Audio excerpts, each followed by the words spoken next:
Hello, Prime Ministers, when they leave office, must do a mental they've changed the country. And for Clement Attlee, who led a Labour government from 1945 to 1951, the maths was unusually dramatic. He made huge additions to Britain: a national health service, industrial nationalisation, council housing and nuclear weapons, and a large subtraction, the handing back of India, great prize of British Empire.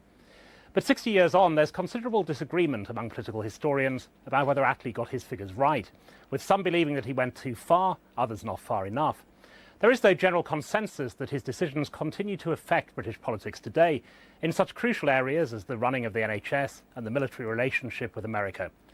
Tonight, the achievements of those 6 years and their consequences 6 decades later are discussed by Professor David Reynolds of Cambridge University, who wrote the BBC4 film The Improbable Mr Attlee, the biographer and political commentator Anthony Howard, Nina Fishman, Professor of Labour and Industrial History at Westminster University, and Dr Peter Catterall of Queen Mary's College London University, who edits the diaries of Harold Macmillan. Clement Attlee came to power in 1945 in one of the great exceptions to the political wisdom that winning a war also wins the next election. But as David Reynolds explained in his film, the key to Attlee's victory was a Britain bankrupted and radicalised by World War II. In 1945, Britain emerged from the most devastating conflict in history. In a surprise election result, the people overwhelmingly voted in Clement Attlee and a Labour government that promised the prize of far-reaching social reform. We are not ashamed to proclaim ourselves a party of idealists inspired by a living faith in freedom, democracy, and social justice. These were years of intense drama, but compared with the epic of wartime, the period after 1945 has almost slipped from view under the dust sheets of history. Yet Attlee's peace shaped modern Britain just as much as Churchill's war. The Labour Party's great victory shows that the country is ready for a new policy to face new world conditions. Anthony Howard, you were a teenager at the time. Give us a sense of the atmosphere of that period. Well, I was at prep school. I suppose I was 11 years old, and I can remember the tremendous excitement even among the masters, who, I didn't know idea about politics then in my own day, but they were all absolutely elated by this victory, it seemed to me. And all I think I felt was that, because my parents probably voted Conservative, I expect, I felt it was pretty hard on poor old Churchill. But I did notice, and I have a strong memory, that the staff at this Highgate Preparatory School were absolutely delighted. David Reynolds, it remains one of the great mysteries to a lot of people how Churchill lost that election. What was it? I'm interested to what extent the character of Attlee played a role, or was it entirely these external circumstances that people talk about? Well, I think it was a great mystery to Churchill himself, and he never quite forgot it. But I think that Attlee self-consciously chose not to be Churchill. Obviously, he couldn't be, but he then made out of his own rather reserved and as it appeared, middle-class personality, a sort of political asset. So he projected something that was very different from Churchill, that made Labour look respectable, but still with a radical edge to it. If we start to think about what the electorate was doing, were they voting, as so many people say, for very radical change, or did they see it as a continuation of what had happened? I think that there was a radical moment during the war. I think actually it was probably 1941-42. It was when the war was going very badly. By the end of the war, talking about winning the peace in very vague terms picks up upon those ideas, but I don't think there's a kind of radicalism as in let's go for socialism. Surveys show that about 3% of the electorate wanted nationalisation and things like that. I think it was housing which was the issue, actually. I actually disagree profoundly with that. I think the broadcasts of J.B. Priestley on the Home Service, looking forward to the New England, talking about that, had an immense effect. Also, you have to remember that people were thinking, what are we going through this for? We want to change because we don't want to live through the 30s again. I think there was a very profound... Tony, you were too young to vote at school, as you say, but what do you have any sense, any memory of whether there was that radical moment?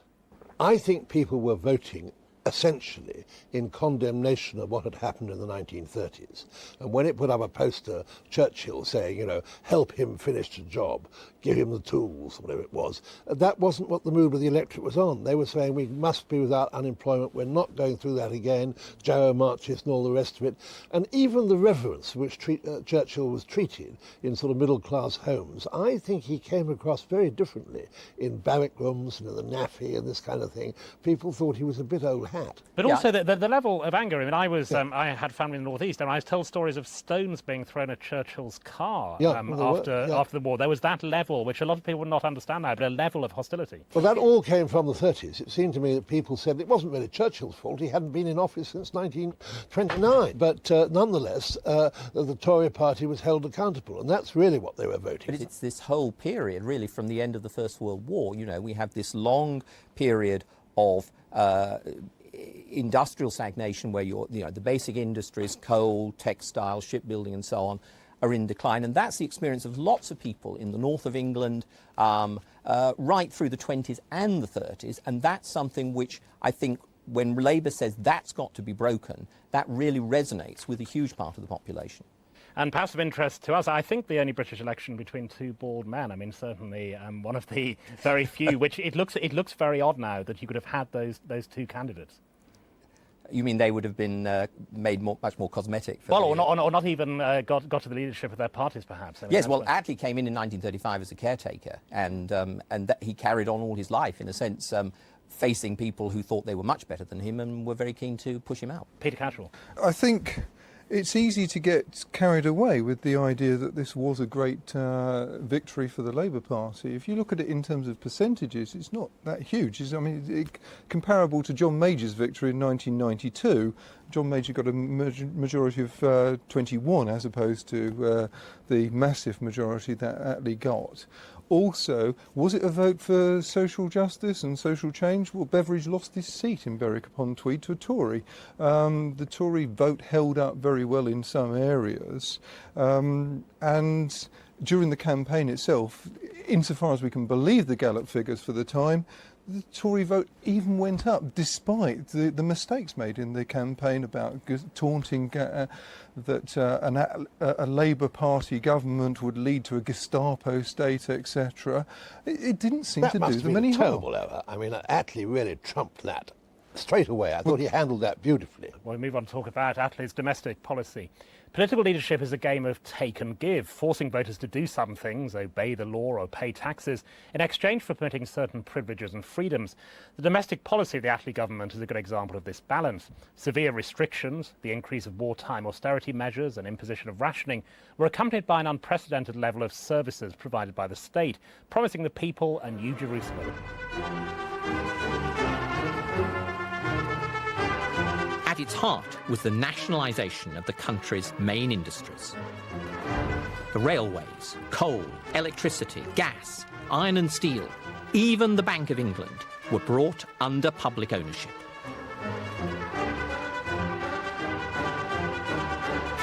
Nationalisation meant government taking responsibility for workers and their rights. But it was also about economic planning.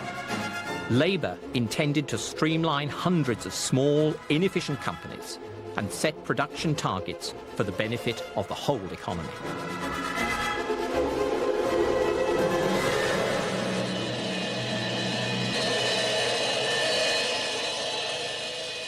This leaflet is coming through your letterbox one day soon, or maybe you have already had your copy. Read it carefully.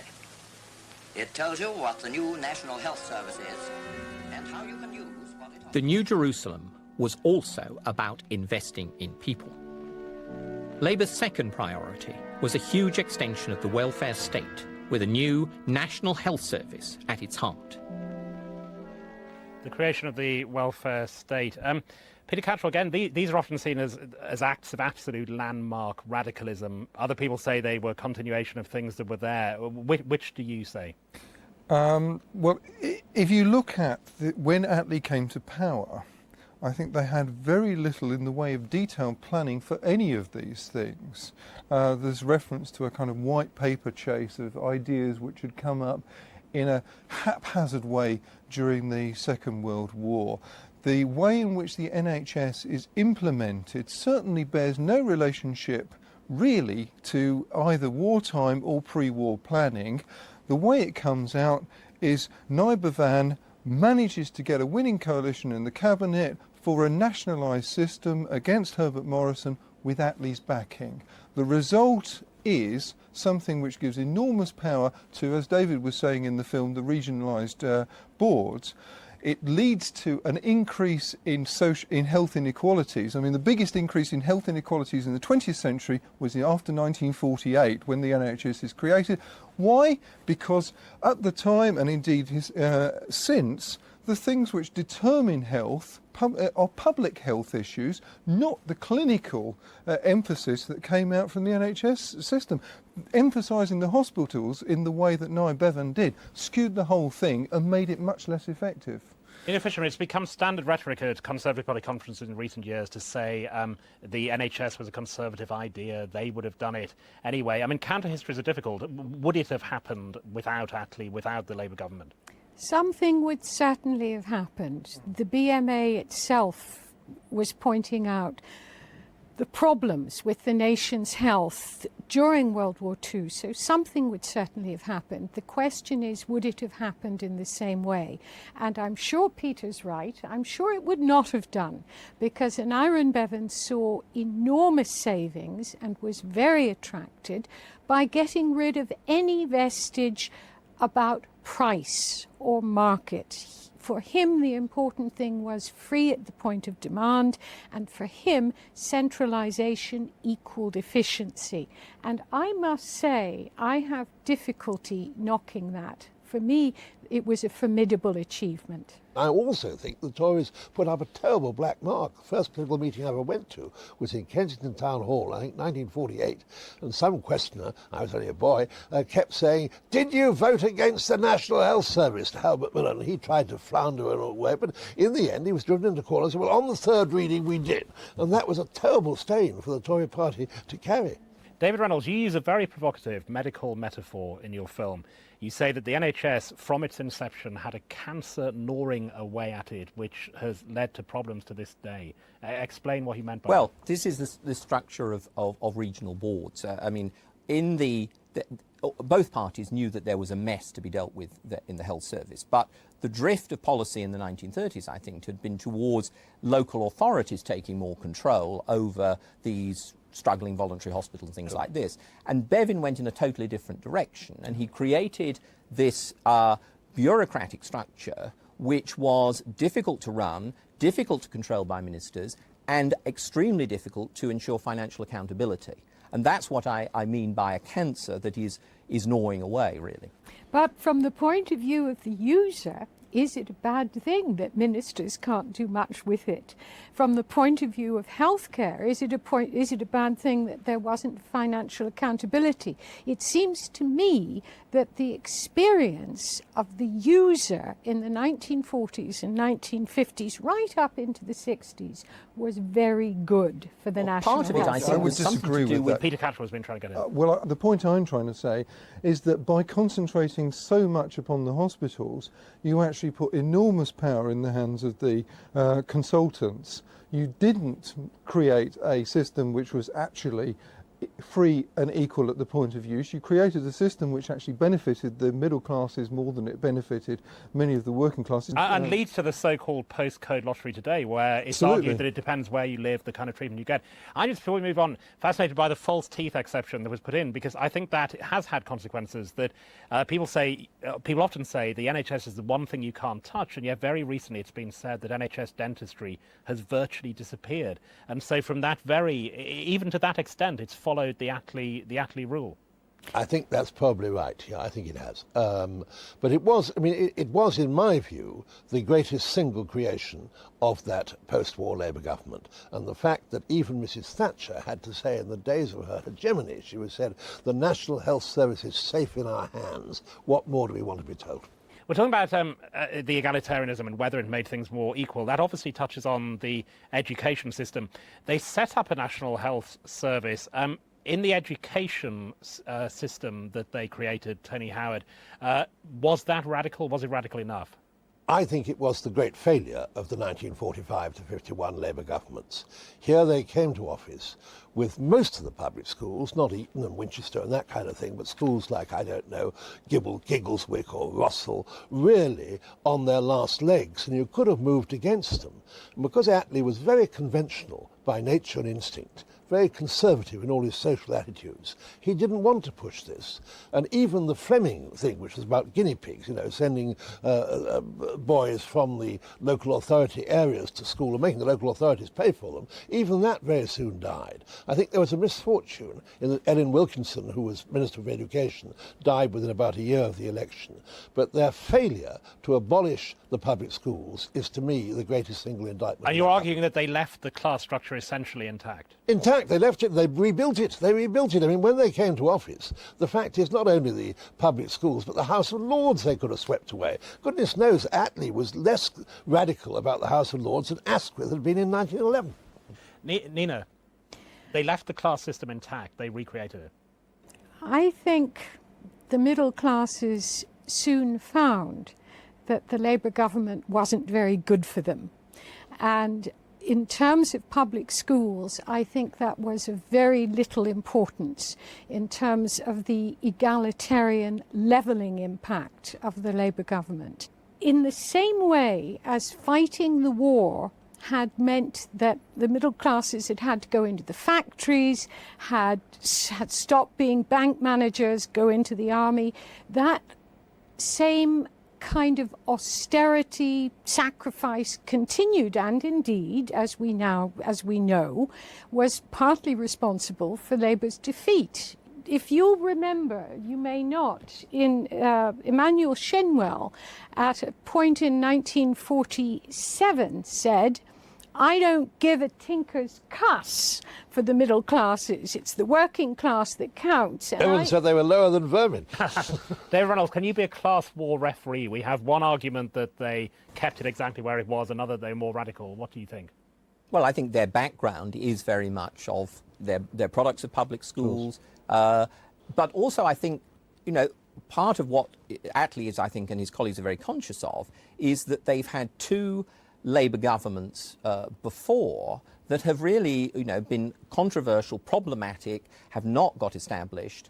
In 1931, were not safe with the pound, all the rest of it. And, respectability, not rocking the boat too much, is tremendously important. And one of the things that Attlee did, that government did, was to make Labour respectable. It made it part of the political fabric in a way that hadn't happened before. So it concentrated on a few things. It concentrated on the whole issue of nationalisation. It concentrated on the health service. And there are huge areas that it simply didn't address, partly for time and energy, but partly because of keeping, as it were, social respectability. We've talked about what they did in the class war. What about in the sex war? Did they achieve anything for women, for equality for women?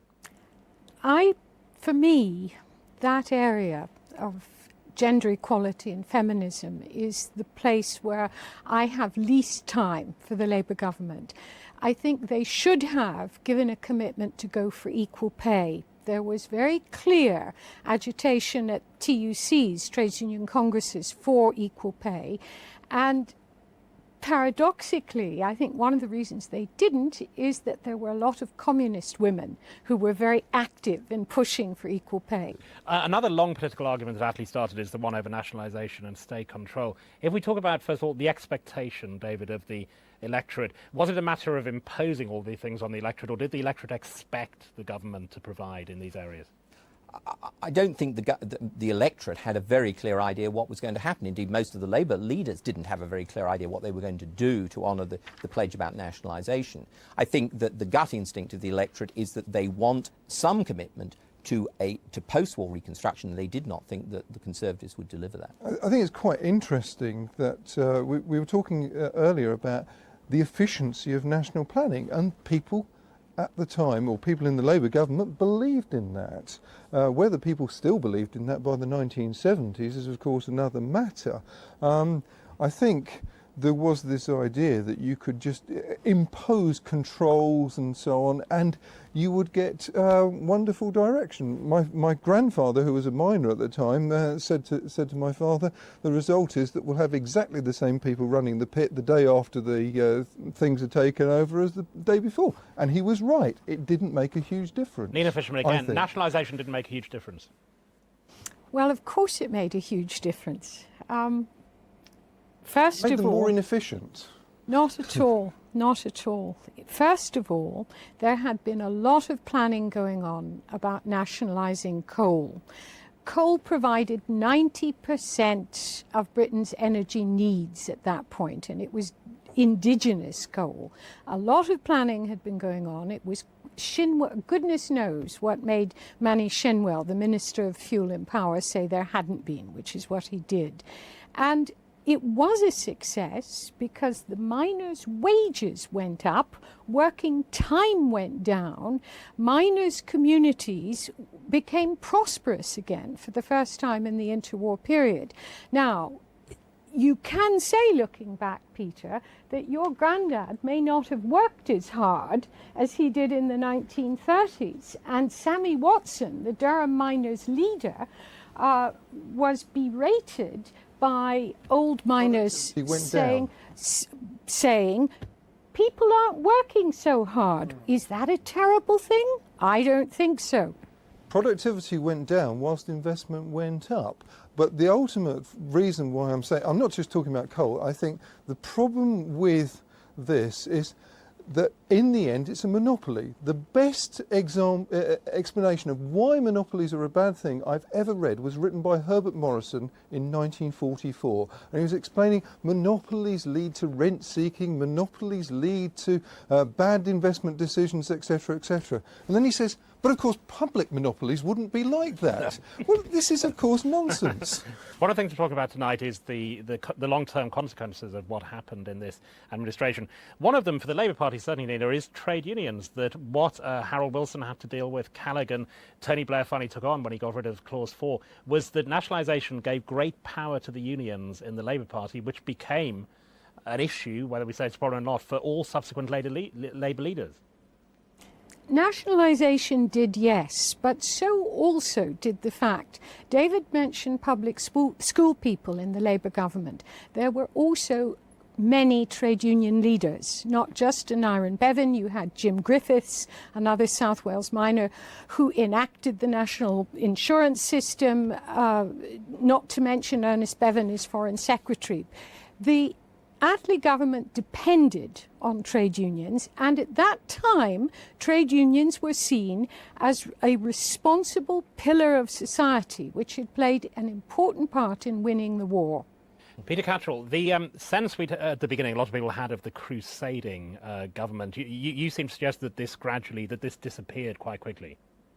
I think that the Labour Party started out as a crusade. Ethical socialism, the idea that you can build, as Attlee says at one point in David's film, a New Jerusalem.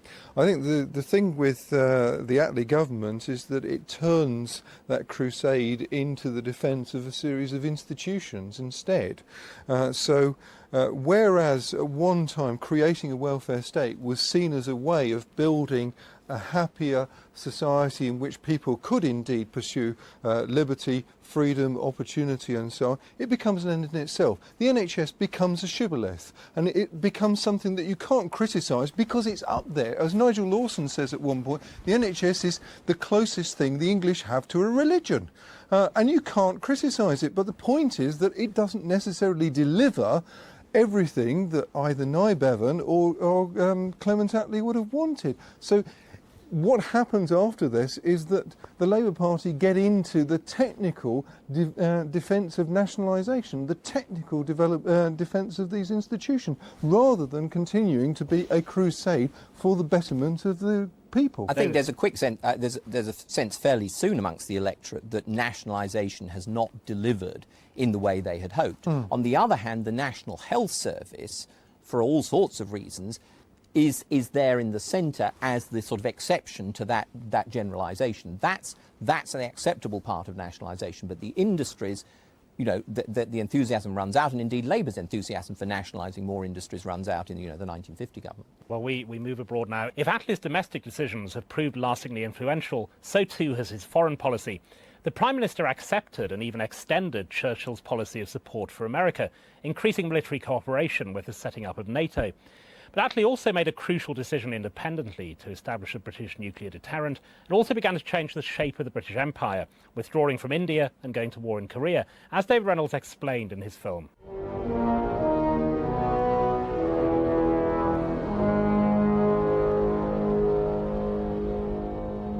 An empire was the traditional sign of a great power.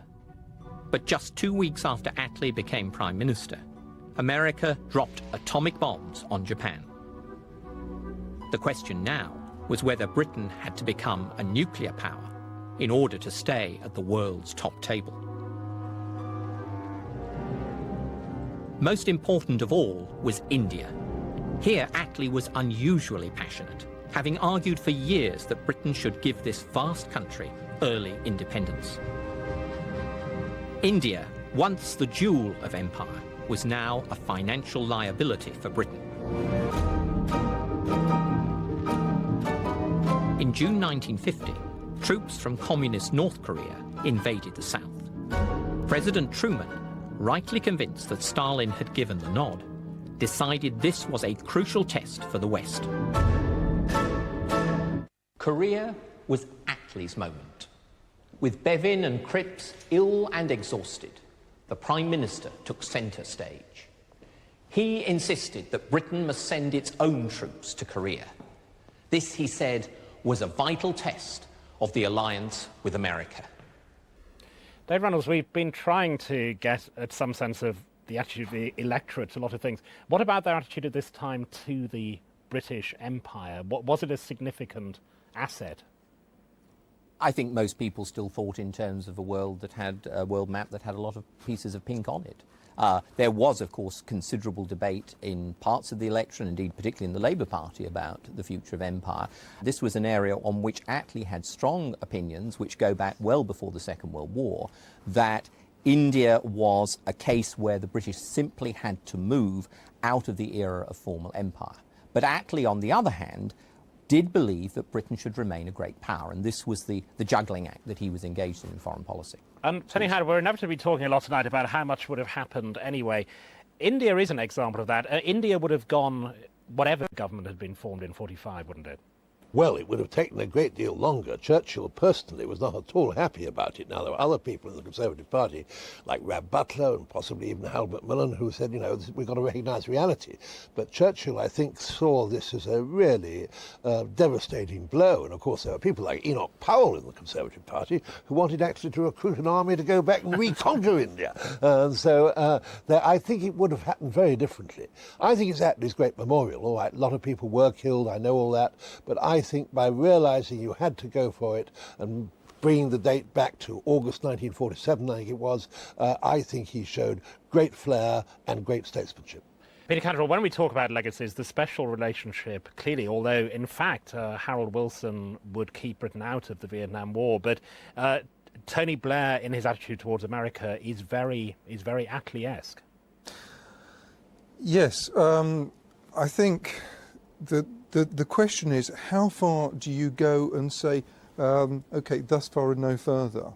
Or how far do you just go along with what the Americans do? Because clearly you're in hock to the Americans. There's a question of, are there alternatives in terms of reducing the dollar dependence upon the Americans? The Attlee government do that. They try and use the colonial empire to do that in ways which are not entirely terribly nice. Bulk purchase agreements and things like that, which essentially imposes primary producing colonialism on colonial Africa, all for the sake of Britain's relationship with America.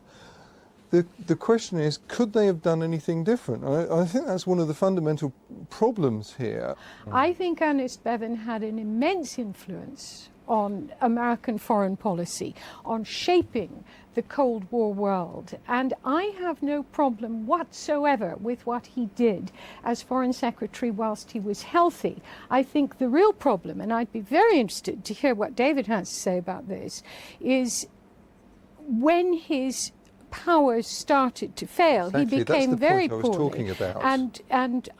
Well, it would be interesting to know what David thinks. Well, okay, but just to go back, I think that Attlee's instinct is he's a United Nations man. He would like the United Nations to work, and he's very strong on that point in 1945. Then it doesn't work. It doesn't work because it's deadlocked, and increasingly he has to face the fact that, as far as the British can see, the main problem is the Russians, the deteriorating situation in Europe and so on. And this is the basic point. Now, if you are beginning to think, as they are, about the possibility of a war with the Soviet Union, possibly exaggerated, but nevertheless that's definitely in the frame, then where do you look for assistance? Only the United States is in a position to do that. I disagree with that. I think the main parallel is, as David says in the film, we've got to have this thing and we've got to have a bloody Union Jack on top of it. And the reason why we've got to, about the A-bomb, the reason why we've got to have that is because as Ernie said, I'm not going to have an American Secretary of State speak to me or to any foreign secretary in that way again. And this is a leitmotif which runs throughout post-war Britain. Harold Macmillan says we've got to stay close to the Americans because we don't trust them.